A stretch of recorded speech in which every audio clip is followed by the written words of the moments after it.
put a switch there so I don't have to do this every time. A shell script. Just need to write a shell script. Yeah, it's a Perl script, but I can just add a switch to say I want to record the entire screen, the root window, instead of just one window. Question? Is Debian Live? Yeah, it's Debian Live. It's using an alternative window manager, which is called XFCE4. Yep. It's a lightweight, Windows manager. All right. So are you guys ready? Yeah. No, they're not. You guys ready yet? Are you guys ready?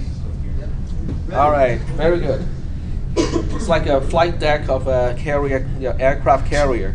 I need the okay with everybody before we start to launch. What you need to do is just get a blow up on an air horn before you start the mic, and then just hit it and be like, "We're starting class now." That's an idea. They're only $8. Yeah. Although the people in the next classroom might be complaining. I can make one, that would use my high pressure pump, so I don't have to buy air. Just use an air compressor. I have a hand pump that can pump to 3,000 psi. Yeah, but that requires effort. Oh, it's not that. I just have to sit on it. It's no big deal. You can buy All right. 82 exceeded 3,000 psi for $8. Yeah, but then you have to get the tank, certified and stuff like that. Only every 5 years. Yep, scuba tank.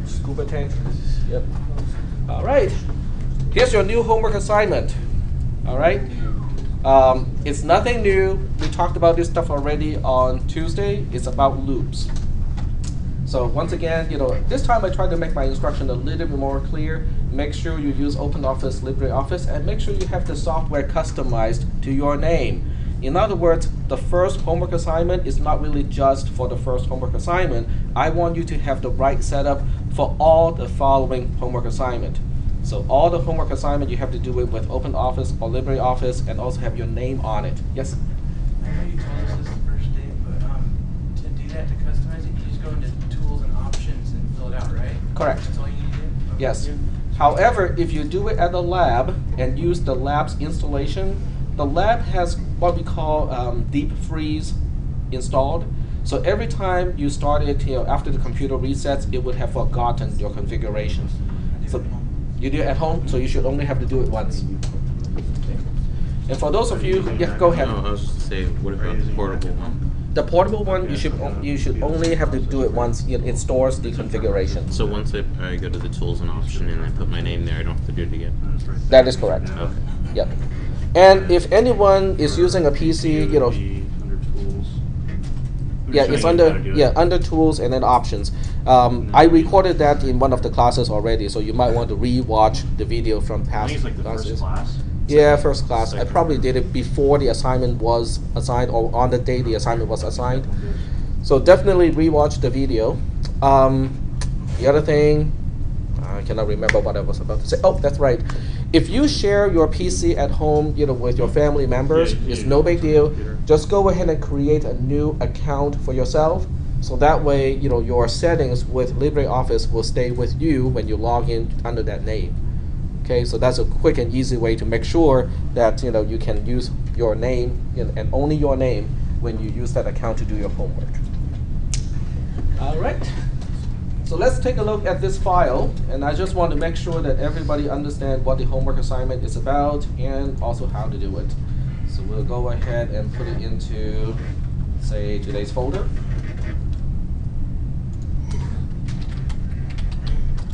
Today's 2012 0202. There we go. I'm just going to save the file here without the parentheses 1. And since I'm using Chrome, I can actually open the file from here. If you cannot open the file easily from the browser, it's no big deal. Just go open LibreOffice first, and then from LibreOffice, go to where you downloaded the file and open it that way. All right. This is a really, really simple homework assignment. That's the code. That's the algorithm. And this is the first test case, second test case, and the third test case. If you think it is going into an infinite loop, indicate so when you figure out that this is going to be an infinite loop. And give me a brief explanation. Yep. So do you want us to do it at the very first line? Because looking at the first one, it looks like it's going to be an infinite loop. But you can go through like 2 iterations, or at least 1 iteration, so you can see it's actually moving in the opposite direction. Because then you can argue and say that this is not going to end because the value keeps going in the wrong direction, or something along that line. Okay. That's your homework assignment. Again, 3 traces for for a single algorithm. All right. Are there any questions about this homework assignment? I think 2 people turned it in already, so I don't think it's going to take a lot of time. But you do have to understand the concepts because you have to. I can see the most common problem with this homework assignment is a confusion between a conditional statement and a loop. Okay, we talked about that particular confusion on Tuesday too, so you might want to review the content from Tuesday this week. Because I particularly mentioned, the differences between a conditional statement versus a pre-checking loop, because they look kind of similar in terms of the syntax, and also in the first iteration, they almost look exactly the same too. But there are major differences between the two, so you got to make sure that you understand the differences between a loop and a conditional statement. Are there any other questions before we move on? Yes. Have a diagram, we have a loop within a loop. The loop in a loop is the next topic. Is there a limit to how many loops you can have inside? Nope. There's no specific limit to that. The limitation is how many levels can you keep track of. That's the limitation. If you have I personally would not put more than maybe 3 levels of nesting in my programs. Especially if it's a loop inside a loop inside a loop, that's pretty much all I want to do, within any program. Now there are programs or algorithms that require more levels of nesting.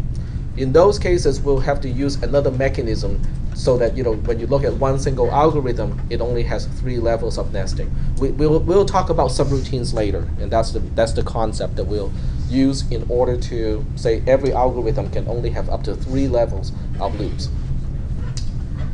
Right, so this is module 0040. It's about nested statements. Up to this point, I really have not mentioned anything about this, although we have used indentation all the time. Okay, so nesting has to do with indentation. Okay. The reason why is because if all you can do is to have a conditional statement, but inside the conditional statement you can only have assignment statements, or you can have loops, but inside the loop you can only have assignment statements. Your program can express some logic, but it will be very, very limited. It is equivalent to having 1 level of folders when you have a 2 terabyte hard drive. Okay, you can't really organize a lot of files conveniently when you can only have 1 level of subfolders. So what structured programming means, and also in terms of nested statements, means that you can have a conditional statement that is inside another conditional statement that is inside a loop that is inside another conditional statement that is inside another loop, and it keeps going and going and going.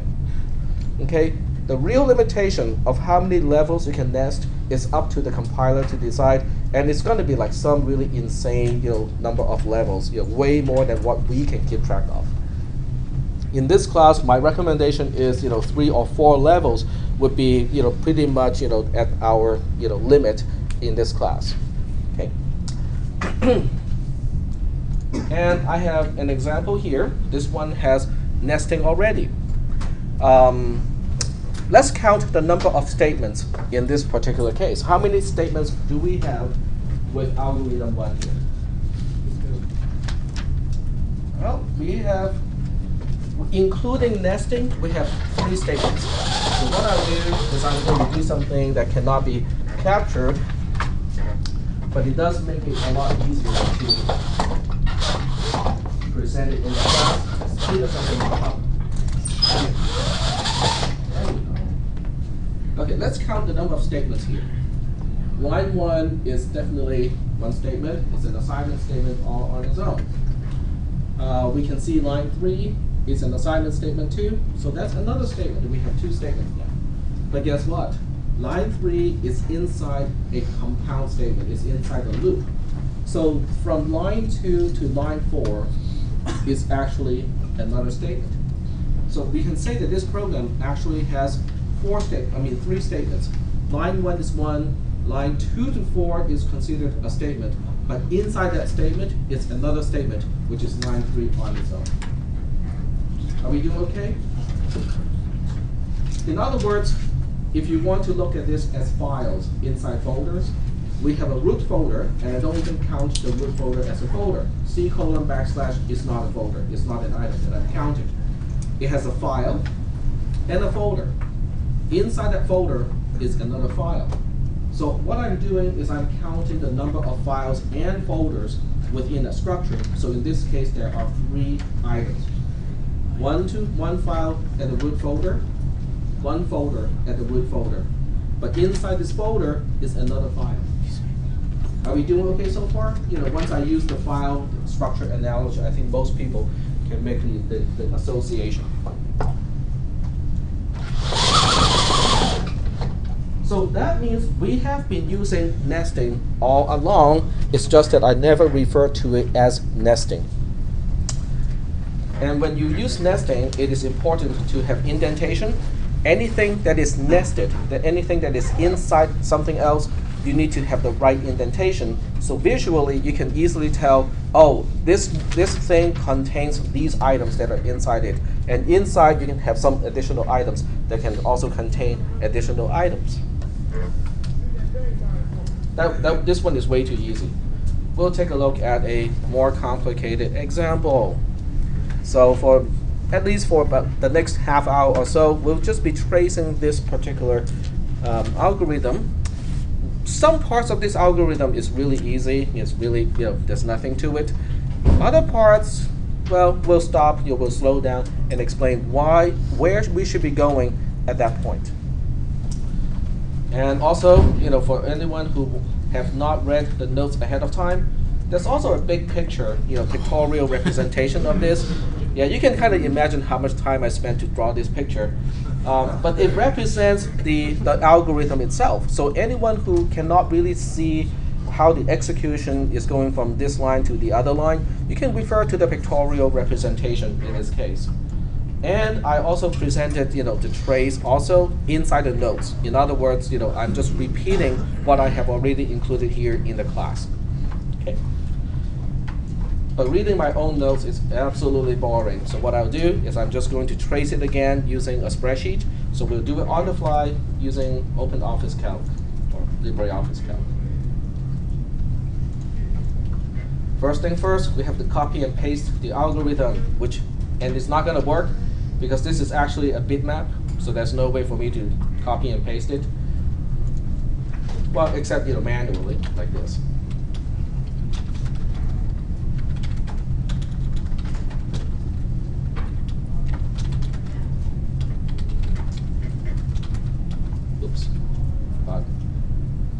Here, I think this is a lot more boring than the Depeche Mode video.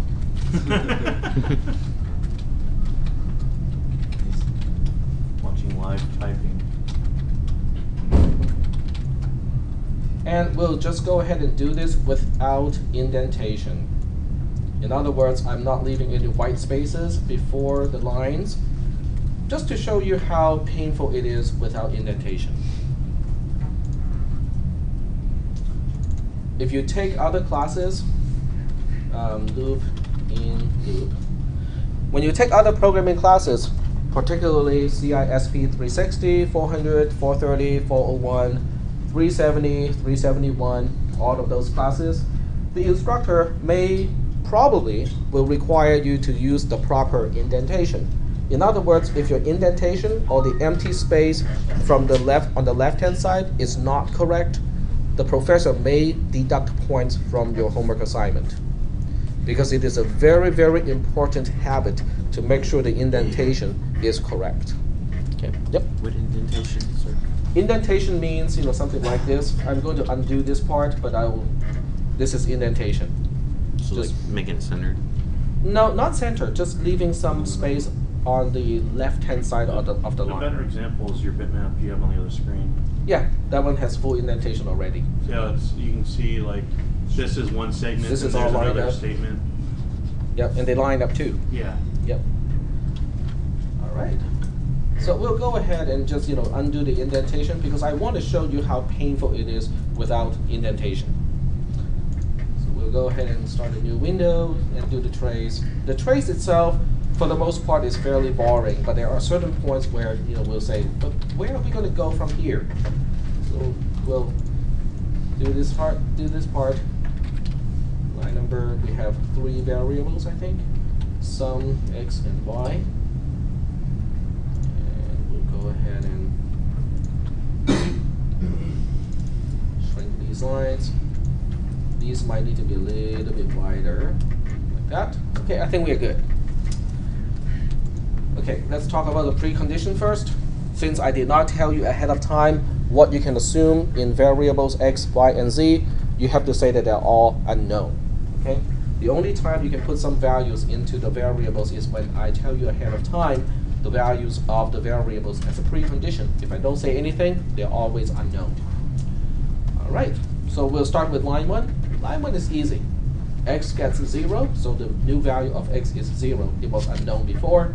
Line 2, same thing. S, sum, is going to be a 0 here.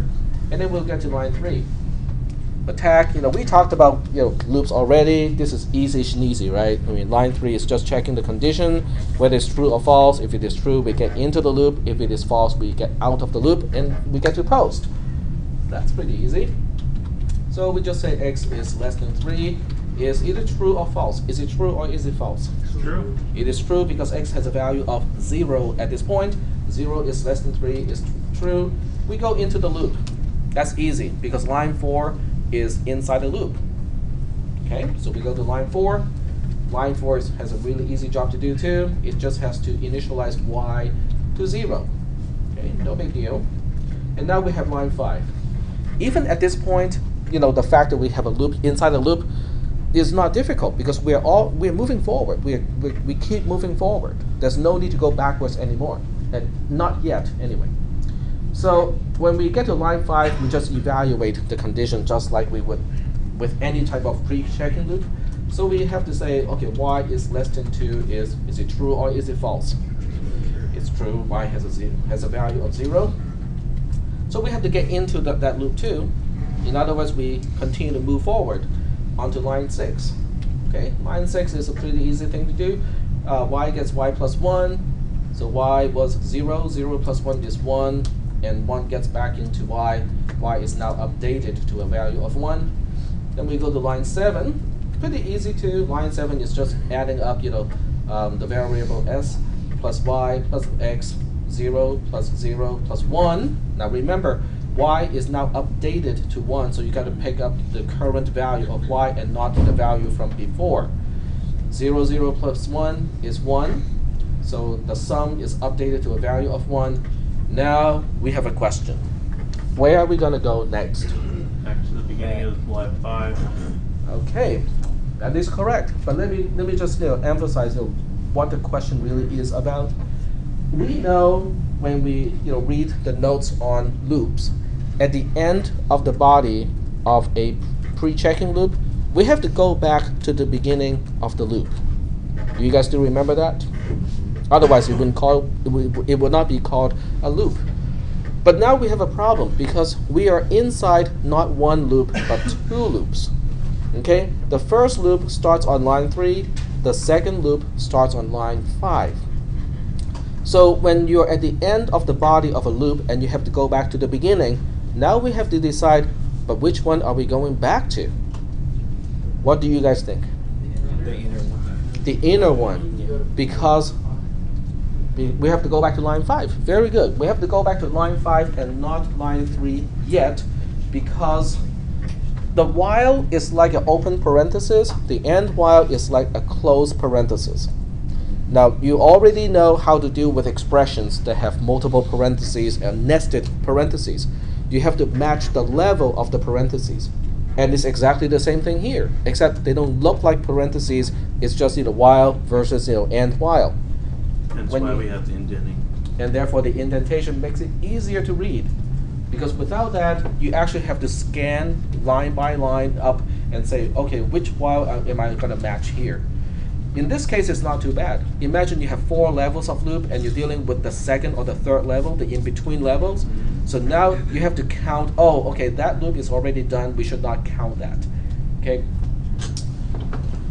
All right, so back to line 5. What does line 5 do? Line 5 just want to reevaluate a condition.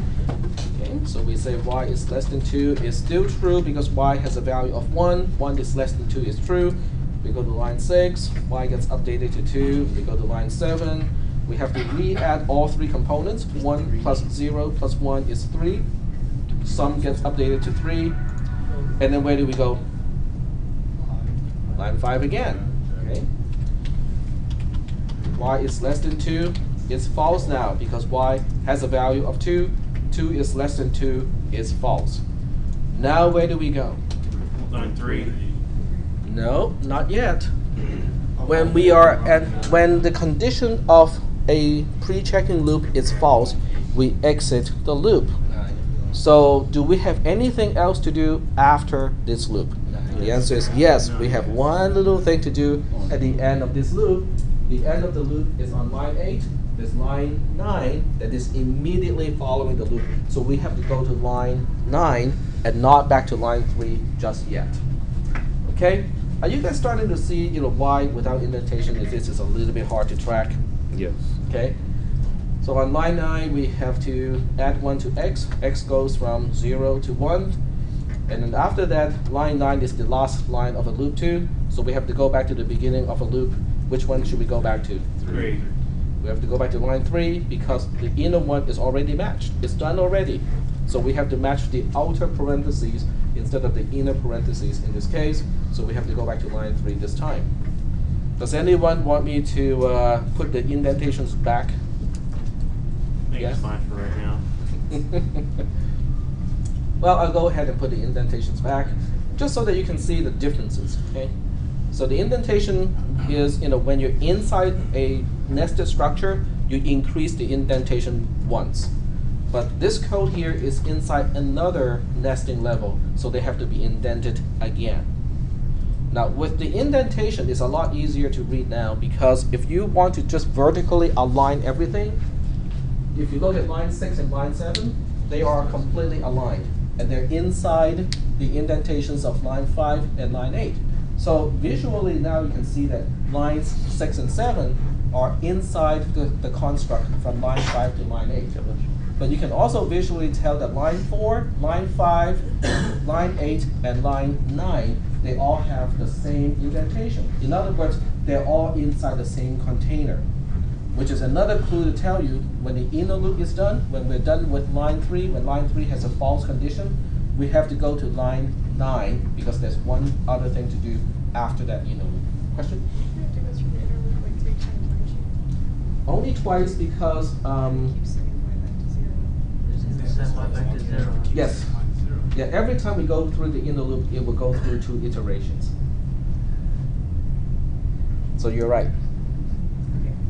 Did I answer your question? She's asking once we re-enter the outer loop, it's going to kick us back into the inner loop. Until x Yes. is greater than Yep. Yep, that's right. Because if we don't reset y to 0, then the inner loop we won't even get into the inner loop because y is already greater than or equal to 2. Okay. All right. Well, let me show you another advantage of this type of tracing. Let's just say that when you're doing your homework assignment that is kind of long like this one, at this time your dryer just rings the bell and it's time to collect your laundry. Okay. I know many of you are not parents and you don't have to do that, but for those of you who are parents, you have to multitask. A lot of times something is burning in the pot, you have to kind of really stop your homework assignment and actually attend something else. those of you with babies, particularly understand the types of emergencies, right? Okay, so let's say you have to stop right at this point. Make sure you save the file. Okay, or you can set up LibreOffice to autosave. I can teach you guys how to do that. It's pretty easy. You go to Tools, you go to Options, and then you go to Load and Save, I think. General, and I think Save is here. You can see this one here. Save auto recovery information in this case it's every 15 minutes. You can change it to 5 minutes if you want to.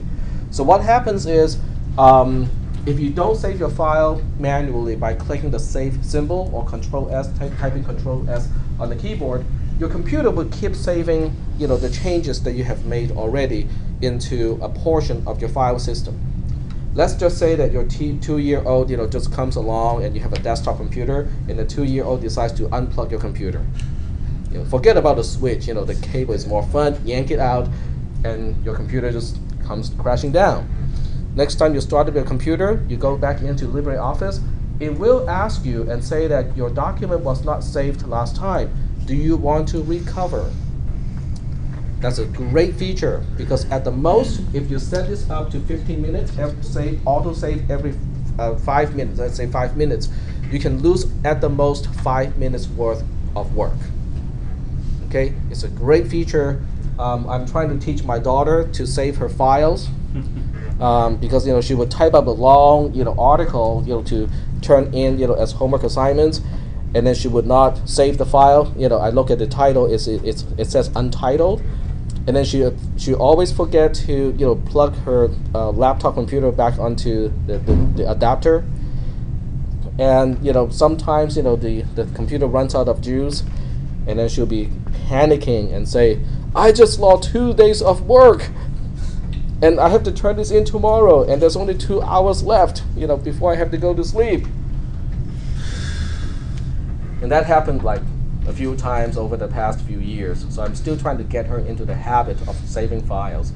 So I'm hoping that I don't have to nag you guys for that.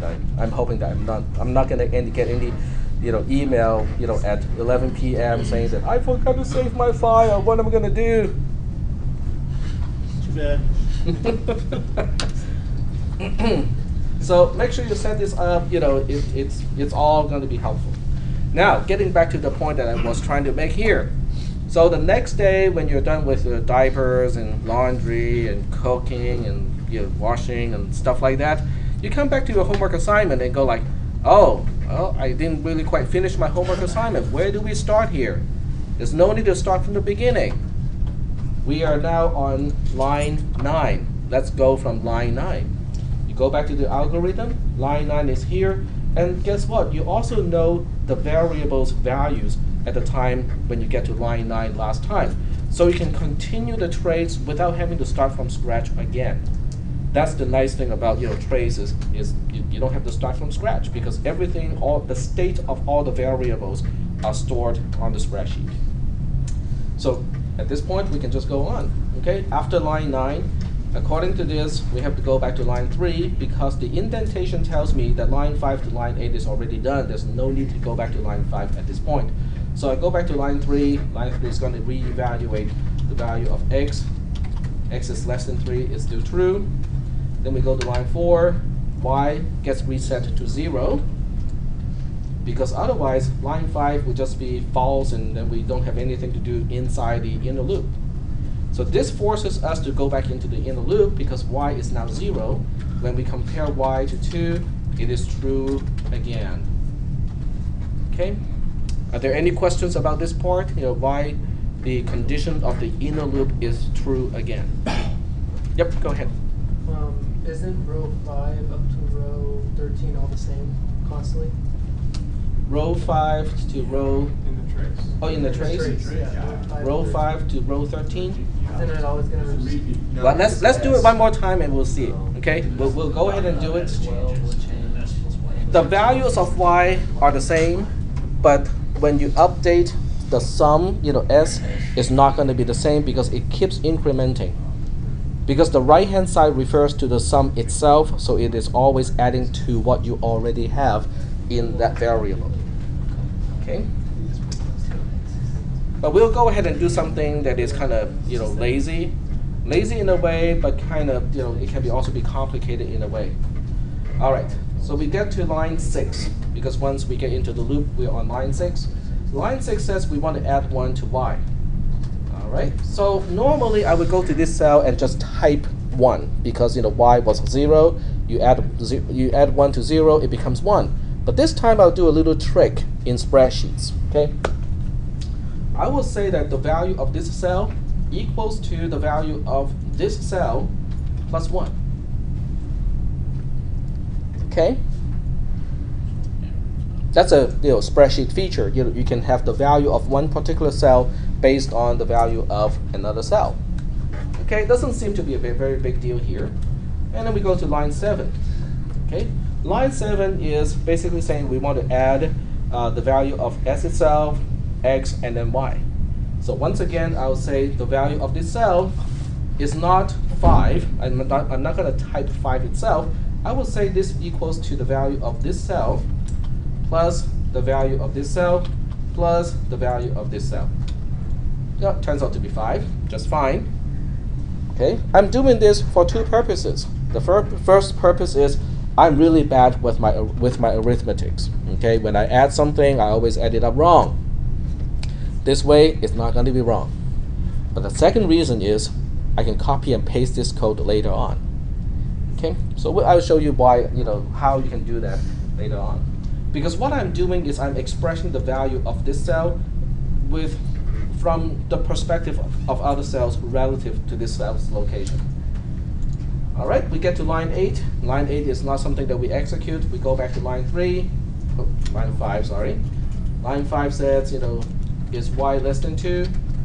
Well, it is still true because y has a value of 1 at this point. 1 is less than 2. All right, now we're going to lose track of the first row in the trace, which means it will be kind of difficult for me to see which column is which column. Here's another feature of the spreadsheet that eventually you will get to use. Is this little bar here. If you look at the vertical scroll bar on the right-hand side, there's a little darkened bar up here. When you put your mouse cursor over that, it will change into a double-sided arrow. You can drag it. Okay, so you can drag it just a little bit like that. So now the screen is separated into 2 halves. I can scroll the top and the bottom half independently, which is a great feature because I can keep the top part on the header of the columns so that I can still tell which column is which variable while the bottom half can scroll so I can continue the trace. Okay, line 5 has a condition that is true. Then what do? We go to line 6. All right. Line 6 is y gets y plus 1. So y is this guy. It equals to its own old value plus 1. Yes? You're saying it's equal to, are you open like control or something? When you do the equals function? You just go to the cell and you type the equal symbol. It automatically goes into the formula mode. Yep. Yeah, one thing that this recording doesn't do is recording what I actually do in order to get something done. So that's a good question. Okay. Then we go to line 7. It's the same thing. You go to a cell, where you want the value to go into, and then you just type on the keyboard equals to the old value of the sum, and then you just press the plus key, and then you click the next cell, and then you press the plus key, and then you press the next cell. You can also type E21 by hand too. Okay, it equals 8. Okay, no big deal. Very simple arithmetics. Go to line 5 again, and line 5 says y is less than 2 is now false. Okay, we get out. We go to line 9, and line 9 is updating the value of x. It is this value plus 1, and then we go back to line 3. Are we doing okay so far? Now, for those of you who have no idea what I just did, and don't want to learn how to use a spreadsheet, there's no need to do that. Okay, there's no need for you to do what I just did. if you can just kind of go through the calculations by hand, manually, and then put it in, that's fine with me. I just want to show you the alternatives for those of you who want to learn a few tricks in using a spreadsheet program. Yep. So X is kind of like a counter, just telling you how many times to do the interview. Right. Well, both X and Y are counters. X is the counter for the outer loop, and Y is the counter for the inner loop. The variable S is a summation, variable. It keeps incrementing because I'm adding all three variables every single time we go through the inner loop. Okay? So here's where the magic happens. X is less than 3 is still true because X has a value of 2, and obviously that is less than 3. So now I have to go to line 4 again. So what I'll do is I'm just go to line 4, select the whole chunk of cells here, type Control-C on the keyboard, or you can go to Edit and then say copy over here. It's the same thing. And then I go to this particular cell, which is where I'm going to paste everything. This is the upper left corner of where I want to paste everything. And here's the magic. Let me scroll down a little bit so you can see the magic happens. Control-V for paste. Bam, it's all done. Cheater. Shortcutter.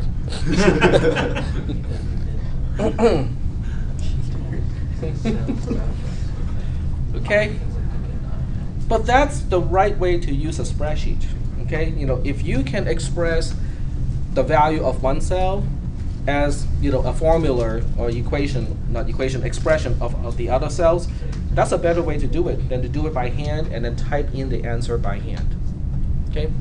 For those of you who want to learn more about spreadsheets, you can either learn it by yourself. Most students who take this class in a programming class can learn how to use a spreadsheet, pretty much by online tutorials. You can go to just about any website to get a tutorial on how to use a spreadsheet program. There's actually intro spreadsheets. Yeah, 315. Yep, that's a CISA 315. They teach you how to use Excel.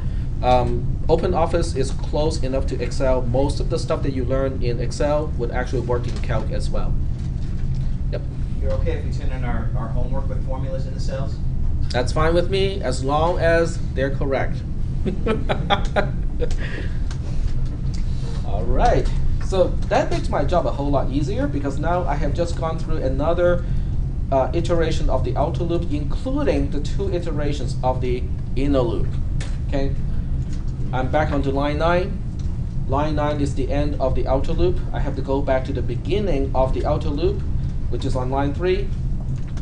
And the evaluation of the condition will give me an answer of false this time, which means it is time to get out of the outer loop. But there's nothing after line 10, which is the end of the outer loop.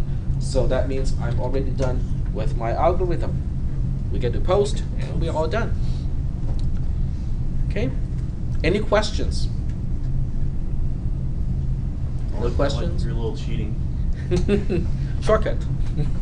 I just have a trace question. You don't put down the end of a loop when you're tracing. That is correct. Yeah. And while it's not traced because, like on line 8 and line 10, those lines are not traced because they have no meanings other than marking the end of the loop. If I do trace them, do you mean that you are exiting a loop when you trace end while? Or do you mean that you're at the end of an iteration when you get to end while? It is ambiguous. Yeah. So that's why they're never traced, because they are ambiguous. Okay. Yep. So you can only use the copy function to copy it like once because they're using the values from the time. That is correct, because the first time I go through the outer loop, I actually just hand type all the values. So copying and pasting that one won't help me much because I still have to go in and paste it again and just keep the same values as the loop before. Exactly. Yep. So if I change this 3 to a 4, then I can paste again. All right. Do we have any questions about this? No questions about this? All right. Let me save it. And then we'll look at another case of, nested statements, meaning a statement inside the statement. And this time we'll look at something that looks like a conditional statement. Okay. Well, before we start with that one, we'll start with something like this. We'll start with, I don't want to make this too close to your homework assignment, so I'll do something a little bit different here. So if x is less than 10, then z gets 1, else if x is less than 20, then z gets 1, z gets 2, else if x is less than 30, then z gets 3, else, oops, z gets 4, and if. Now at this point we should know how to trace this particular algorithm already. If I tell you the value of x, you should be able to tell me what would be the value of z at the end of this algorithm. So we'll just kind of go through that once, as a refresher for those of you who have kind of forgotten how to deal with a multi-branch conditional statement.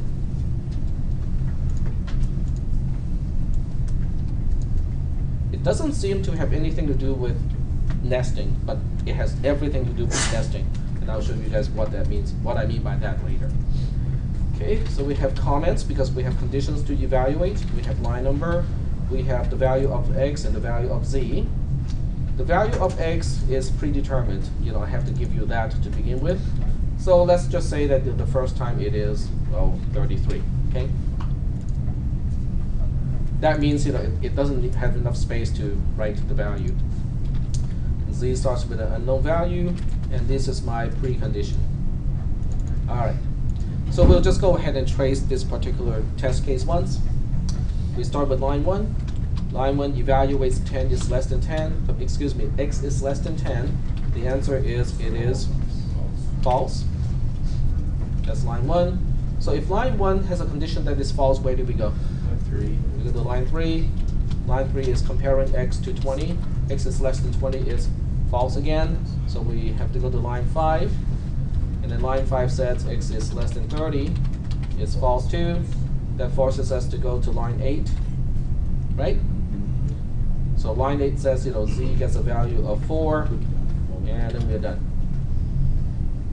Okay? Is that okay? All right. And we'll do one more trace, and then we'll go back and talk about nested statements. Because I want to use exactly the same test cases for my next algorithm. Let's make this one 19. Okay, it's got to be an easier one this time. Okay, line 1, same thing. X is less than 10 is false. We go to line 3. X is less than 20 is true because 19 is less than 20. We go to line 4. Z gets a value of 2. And since we have already followed one of the branches out of a multi-branch conditional statement, it is time for me to get out. I'm all done. Are we doing okay so far? All right. So I'm going to save this file in today's folder, and I will call that multi-branch because it's a multi-branch conditional statement. It has multiple branches. We'll keep this window up when we work on the next algorithm. The next algorithm, and I claim the next algorithm, is going to have to express exactly the same logic, but when you look at the structure of the program, it is different. Okay, so let's see what it looks like. We have the same thing. If x is less than 10, then z gets 1. Same thing here. However, we have else and if here. We don't have the second branch anymore. The second branch is the else branch. So what I will do is I'm going to insert some rows here. And I'll insert 5 rows to be exact. Now this is also the way I usually write my programs in C and C++ and all other programming languages. Whenever I write a construct, I will finish the whole thing. And then I go back in to fill in the details. In other words, if I write an expression in my math expressions, when I open an open parenthesis, I always close it immediately and then move the cursor back to fill in the content of that expression. Why do you think I want to do that? Because I like the cursor keys. Yep. So that I will never forget to close it. And for anything that is nested, I don't have to count the parentheses anymore. On the other hand, if you just keep going forward, and just kind of leave it in your mind and count, oh, I have 3 more parentheses to close at this point, 2 more at this point, oh wait, I'm just opening up another one, now it's back to 3. You can lose track pretty quickly. If you do it this way, you don't have to keep track at all, because you always close it the moment you open up the parentheses, and then you go back in and say what should be inside the parentheses. So to me, it's really helpful. Once again, this is just a way of doing things that I learned over the years. You don't have to do it this way. I just find it personally beneficial. All right. So here we have another conditional statement. Okay. All right. We'll do it even like this. In other words, I'm just going to type the shell of the conditional statement.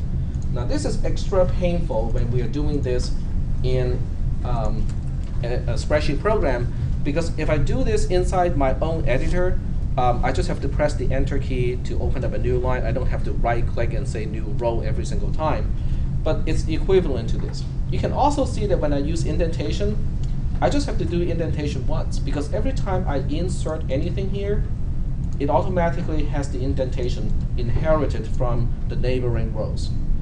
Okay, so if I do it here, z gets 2, you can see that it already inherits the indentation of the parent row. I just have to increase it once here. All right, what am I going to do here? Same thing. I'm going to have 3 rows inserted here, and then I'll just say if then, else, and if. Indent is, I forgot to specify the condition here, so we'll put x is less than 20 here. And over here, once I'm done with the skeleton of the code, I can specify the actual detail. Okay, there is something I want to do if x is in fact less than 30, so I would have to insert a row to specify what I want to do. Z gets 3 is what I want to do, and then also keep the indentation right. There's one thing I want to do if it is not less than 30. Insert another row. Z gets a value of 4. Indent that 2. And now we have the program done. I could have typed it just from row 1 all the way down to row 13. This is simple enough that I can keep track of everything inside my mind. But I want to show you, what I normally do with actual programming is to type the entire skeleton of a conditional statement first, and then go back and fill in the details. Yep. Will we actually be writing this code? No, in this class, you don't really have a whole lot of opportunities to write pseudocode, so you don't have to worry about all the stuff that I just did. But when you get to cisp300, you do have to write your own code. You have to implement your own algorithms. At that point, if you choose to experiment with my method, you're more than welcome to do it, and see whether it is beneficial at that point. Yep.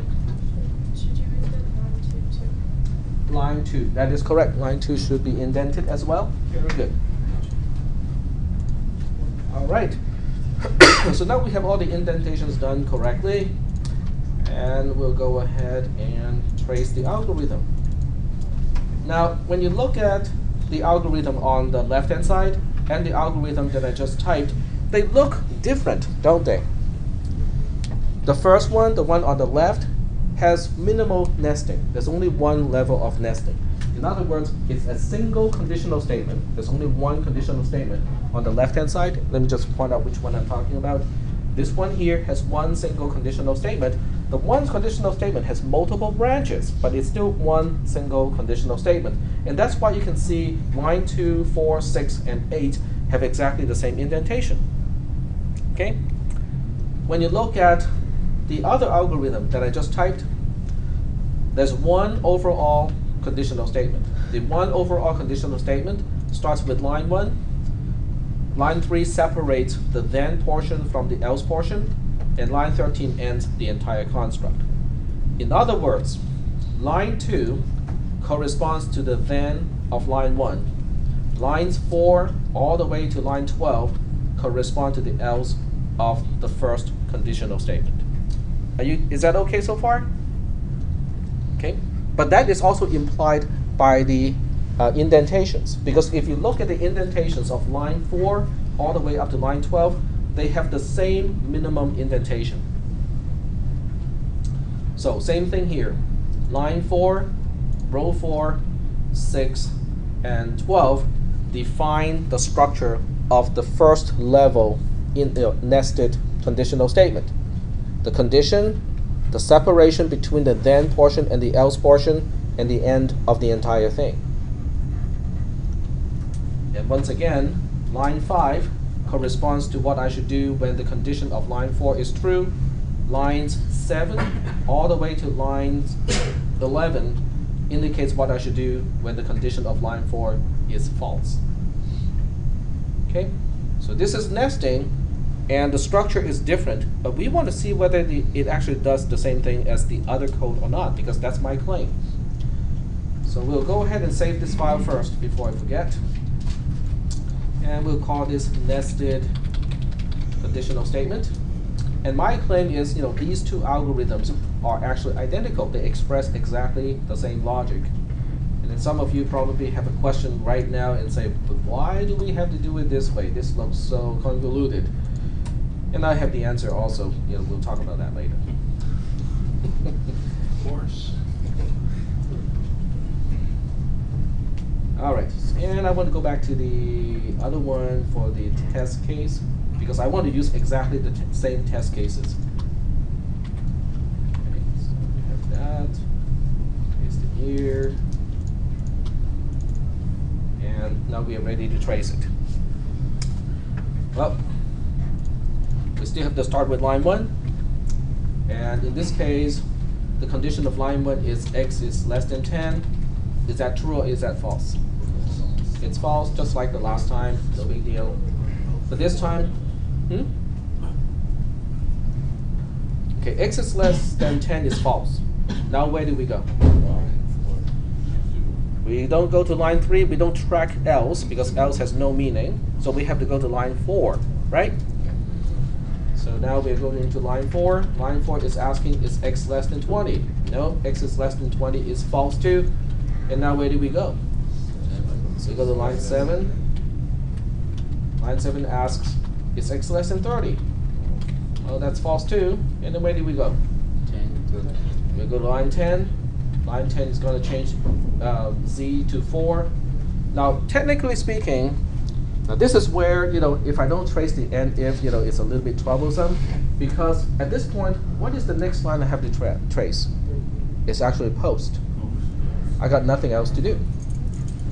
But we get to post because of a different reason. Before we get to post, because we take one branch and then we're supposed to go all the way out. In this case, we go to post because at line 10, this is the end of the else, so we are technically getting out of the innermost conditional statement, which means we get to the statement that should be right after line 11. But there are no statements after line 11 at the same nesting level, which means at that point we have to exit the middle conditional statement of line 12. So we should continue on to the next statement with the same indentation level of line 12. But there are no such statements like that, and so on. So that's why we get to line 13, and line 13 is also the end of a conditional statement, and that's why we get all the way out. Are we doing okay so far with the exit sequence? Well, I'm not convinced that everybody gets the idea, so I'll just go ahead and insert some dummy statements here. And someone's going to say, but you don't have any number between 10 and 11. Sure I do. No, you don't. Oh. Now I do. It's line 10.5. And if I need to put something in between, with 10.25. I can keep dividing it by 2 and keep having more lines. Okay, so we'll put one right here too. Okay, so insert row, this is going to be 11.5. And I'll put one here, 12.5. And these lines, I'll just put some kind of dummy operation. Yeah, well, what can be dumber than that? Right? They don't really do anything. I'm updating z with the value of z. So these lines are here for no other purpose than just to illustrate how we get out from a nested conditional statement. Okay? They don't really do anything. They're just here as quote-unquote markers that we can see in the trace. Right. So now we get back here. We don't say post anymore. What is after line 10? We have 10.5, right? Yep. So 10.5 says we are going to update z with the value of 4 because that's the value of itself. And then we get out of the innermost conditional statement. We get to the line 11, which is an end if, but we don't trace end if. But there is another line after this end if, which is line 11.5. So now we have to say on line 11.5, we update z with the value of z again. And then we get to line 12, but we don't trace line 12. This is the end of the middle level conditional statement. So when we end the middle level conditional statement, we also have to continue with the statement after that conditional statement. In this case, it is line 12.5, which also doesn't do anything particularly smart. It is just updating the value of z with z itself. And then after that, we get to line 13, which is the end of the outermost conditional statement. There are no statements after that conditional statement, so we get to post. Yep. This might be a dumb question, but like, when programmers are writing code that's nested like this, has there ever been like code that's written like color coded so you can see what level you're in? Well, you can see which level you're in by the indentation, but I'm just thinking like, other than that, I don't know, this is a stupid question. no, it's not a stupid question. Some editors can display the structure of conditional statements and loops like that using lines and brackets, so they can show you the structure of the code more than just the indentation. But in terms of color coding, I don't know of any program that can do the color coding to reflect the structure of the code. I think you might be able to do it with like NetBeans. NetBeans? IDEs. Okay, is it Eclipse based or? Yes, or it's an alternative to Eclipse. Okay. Yep. What about Bash? Bash has okay. When you use Bash, it uses if, else, and then the end if is fi, which is if spelled backwards. So syntactically, it is about the same. But it's also color coded. You mean syntax highlighted? Yes. Now, syntax highlighting is not. I don't think that's what she's asking for, because she's asking for color coding that reflects the structure of the code and not just highlighting the keywords versus the constants versus the variables. Is that what you're saying when you say color coded? Okay. Now here's the question. Here's the $1 million question. All right, everybody, you ready? Who wants $1 million? And you can. I don't have $1 million. It's not a million Okay. question then. Well, the question itself is worth $1 million. Yeah. Do we, like when we do our own code and so forth, or our homework, do we have to do like the 10.5s, or is it just for educational purposes only? You mean using the 10.5? 11.5. No, you don't have to do that. I only added that as tracers so that you can see how we get all the way out to post. Because some people may think, oh, we take one branch and we go all the way out, but that's not the case in the second algorithm. In the first algorithm, yes, you take one branch out of a multi-branch conditional statement, you get out of the whole thing. But with the second one, that's not how we got all the way out to post. It's because we get to the end of the innermost conditional statement, then you get to the end of the intermediate conditional statement, then you get to the end of the outermost conditional statement, then you get to post. So the tracers are only there to illustrate that no, you cannot just get all the way out, you actually have to do it stepwise too. Okay? So the question is, if I can express this logic using something like this, using only 9 lines, why do I want to do it like this using 13 lines? Yep. Because you may want your program to do something else after the if, basically. That is correct. There are certain things like there may be additional logic at line 11.5 and 12.5 that you want to insert after the nested conditional statements. But let's assume that there's nothing to do after those particular lines. Yep. For me, it's just easier to understand the one on the right. Okay, some people find it easy to understand, and some people find the other one, easier to understand. That's personal. But the answer to this question is actually very definite. It has nothing to do with personal opinion, nothing that is subjective. It is all objective. It's because C cannot do the one on the left-hand side. The C programming language has no capability to express a multi-branch conditional statement. Conditional statements can only have if, else, and then you have to go to end if. There's no else-if construct in C, C++, Java, and most languages derived from C. Okay? In other words, this is nice to have as a shorthand. It is available in some programming languages. Visual Basic has it, Perl has it. I'm not 100% sure about Python. Does anyone know whether Python has that structure? I do not think so, because Python is a very minimalist kind of language, so they would not implement something like this when it can be implemented like this. Okay?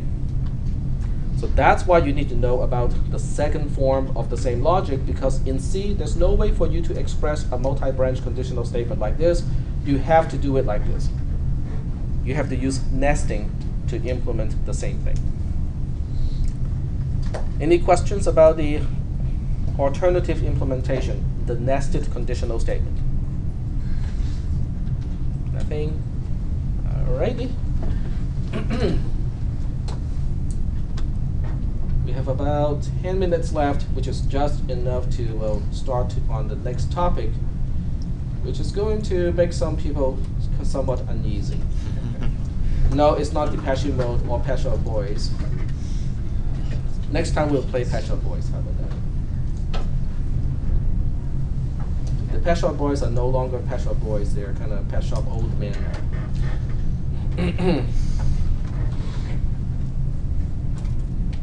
Come on, move. There you go. All right, there you go. We are done with topic 2. Topic 2 is done, and guess what? Those are all the control structures that you need to know. A control structure basically tells you from this line, where do we go next? Okay, the first one is simple, a sequence. We execute a program line by line. The second one is a conditional statement. You get to a certain point, you can choose which way to go, but you're always going forward. The third type are the loops. Okay, at a certain point you can go back to the beginning, but at some point you also can choose when to exit the loop. And that's it. If you want to talk about a switch statement, you can implement that using a multi-branch conditional statement. If you're talking about a for loop, it can be implemented using a while loop. In other words, we have all the basic stuff already for control structure. So topic 2 is all done, and we are now moving on to topic 3. Topic 3 is going to take a while to talk about, and also it will take a while to understand what we are actually talking about. Oh, not topic 3, excuse me. Topic 3 is something you cannot see. We are skipping to topic 4 here. Topic 4 talks about pre and post conditions. Okay, and this is one of those nasty things, that people really do not like about this class. So we'll go ahead and start on this topic. Not even the real content of this portion, and just the overall stuff. Okay, the first section of this module is titled "What is this crazy math?" Okay, and and it's here for a good reason.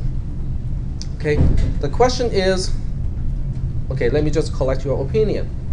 The question is, do you think someone who will write code, okay, a developer or a software engineer, should get a degree, a bachelor's degree in mathematics first? That's the question. Okay? The answer is no. Most of you disagree. Okay? Then I have to bring back history. Okay? Let's kind of roll our clocks back to 1999, 2000-ish or so. Okay? Do you guys remember that time? Yeah, Y2K. Y2K, but also the dot-com boom, right? During that time, the internet just took off because internet access became very widely available. Everybody can go online now. So the venture capitalists, did I talk about this at the beginning of this Yes, class? sir. Okay. So we get all the way back to the question of what makes a particular employee, a programmer, or a software engineer, or someone along that line, technically actually doing development, worthwhile to be kept when the company is downsizing. That really is the bottom line. Okay? The bottom line is not your grade in this class. It's not your grade in your 360 class or your GPA in general. The question is, can you keep your job, when your company is downsizing and is trying to outsource, with all the other competitions going on? That's the question. Well, the bottom line is, what can help you write programs more effectively? What can help you debug programs more effectively? Logic and math. Okay, the bottom line is logic and math. All right. So this slide really just mentions two basic schools of thought on this particular subject matter. One school of thought is by Esger Dijkstra, and he believes that a programmer should always be a mathematician first.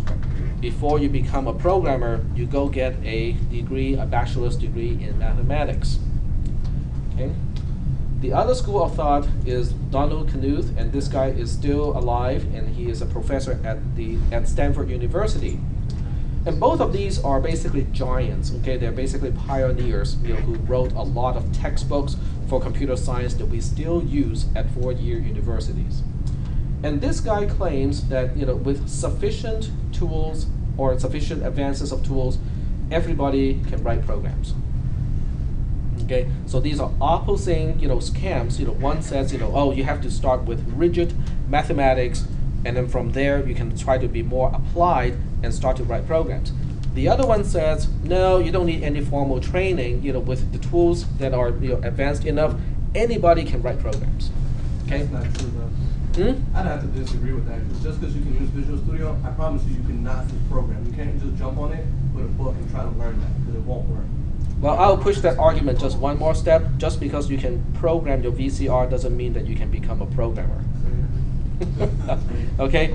And I can even say that, maybe 50% of the population cannot use the more advanced features of a VCR, back when VCRs were, the device of choice. Okay? Those repeating programs, up to a certain times, that sort of thing. Yep. What about taxing mathematics? Like once you get past like 2 years of mathematics, you're going in. You're already done with all your calculus, differential equations, even number theory. Yep. But then you're going into like proving calculus stuff, and I don't see. I can understand 2 years. That's worthwhile to me. But they are both partially right. Okay, I cannot say they're partially wrong, because these are, after all, giants in computer science. And who am I? I'm teaching here at ARC, right? So they're both partially right. Okay, when Esger Dijkstra talks about mathematics, he really is not talking about calculus. He's not talking about differential equations. He is talking about basic algebra. He's talking about Boolean algebra, Boolean logic. He's talking about the formal training to prove theorems step by step. Okay, that's the mathematics that he's really talking about. Okay, when Knuth is talking about advances of tools, he's not talking about the GUIs. He's not talking about the graphical user interface, or these days we call it IDEs, or integrated development environments, where a single click can compile the program and run it, start up the debugger and stuff like that. He's not really talking about that either. He's talking about the programming languages, okay? Because the programming language can pose a barrier to people. Assembly language programming is a lot harder than writing programs in C, but there's stuff harder than assembly language programming. Because back in the really good old days, we don't even have assembly programming languages. Okay, let me just, we'll just stop with, after this discussion here. Imagine your computer is a box, okay? And on that box is a whole bunch of lights, each one indicating a 1 or a 0. If it's lit, it's a 1. If it is off, it's a 0. And you have a whole bunch of toggle switches too. One toggle switch per light position. And then you have a few more down here. That's your user interface. How do you get a program into the computer like this? Binary code. Binary code. Okay, the processor really only understands binary code. In other words, if you, for a particular processor, maybe 0110101101110101 means, oh, add these two numbers together. You have to remember that unique binary combination means add those two numbers together. There's another combination to say subtract numbers. There's another combination that says go somewhere else to execute. There's another one to say so you have at least 100 of these binary combinations to memorize. Okay, to write programs to actually put the code into the system, what you do is you flip the switches. Up is 1, down is 0. You flip the switches, and then you have to flip another bank of switches to specify which location in memory do you want this instruction to go. And there's another big switch here that says latch, okay, which means okay, now that you have specified where it's supposed to go, what is supposed to go there, click, click. Now that location is changed. Time to move on to the next location. Okay, what is the output of this type of program? Binary. These lights going on and off in a certain way. Okay, that is what Knuth is talking about. Is the programming environment itself. Okay, so these days, instead of having your mind, spending all your neurons to remember which binary combination, which means what operation, or what location of your program has which operation, you can now focus on higher level stuff like conditional statements, loops, variables, stuff that is a whole lot easier to deal with than this. That's what Knuth is talking about when he talks about better tools. Okay, so both of them are right, and I'm running out of time already. The bottom line is this whole section talks about certain things in mathematics that you really should understand when you write programs, because it will help you diagnose and find problems and fix problems in programs. That is how you can keep your job as a programmer and also as a software engineer. So we'll start on this big topic on next Tuesday. And don't forget to read ahead of me, because this one you will need to read ahead of me a little bit. Yep.